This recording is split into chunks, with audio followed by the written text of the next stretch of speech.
중국 기업 바이트댄스 소유의 틱톡이 러시아 선전전 정보 등 우크라 전쟁에 대한 허위 정보를 대량으로 확산하고 있다고 언론 감시단체 뉴스가드가 최근 보도했습니다. 뉴스가드 보고서는 틱톡이 허위 콘텐츠를 골라내고 조정하는 기능이 부족한 상태이며 이 플랫폼이 허위 정보 확산이 활발한 곳으로 만들어졌다는 증거가 확인됐다라고 말합니다.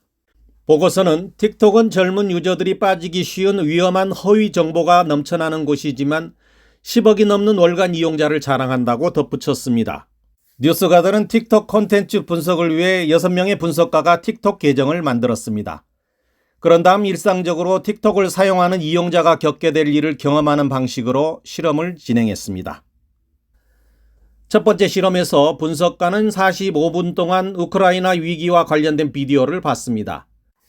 계정 생성 불과 29분 만에 이 분석가에게 푸틴이 자신의 침공을 정당화하기 위해 사용하는 네오나치가 우크라이나에서 권력을 장악했다고 주장하며 우크라이나 지도자들에게 인명 손실에 책임이 있다고 주장하는 영상이 등장했습니다.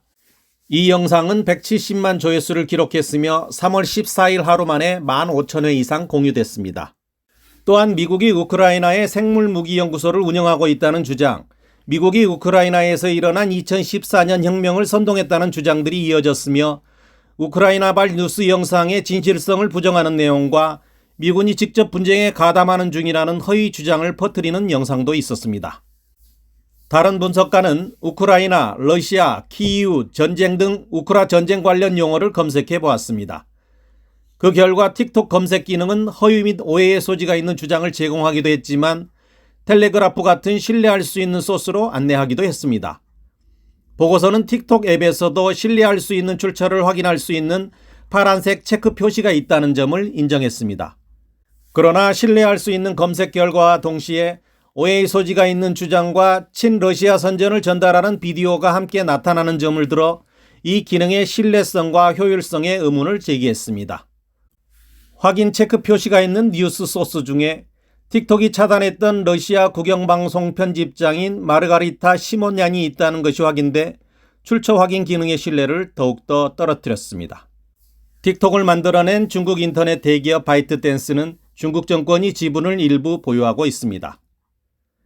뉴스가드는 우크라이나 침공과 관련 중국 정부가 러시아에 어정쩡한 동조를 하고 있고 중국 정부가 지원하는 틱톡은 러시아 거짓 주장을 비판 없이 확산하고 있다는 점을 들어 틱톡이 향후 러시아 우크라이나 전쟁에 관한 올바른 정보를 제공할 수 있을지 의문이 든다고 밝혔습니다.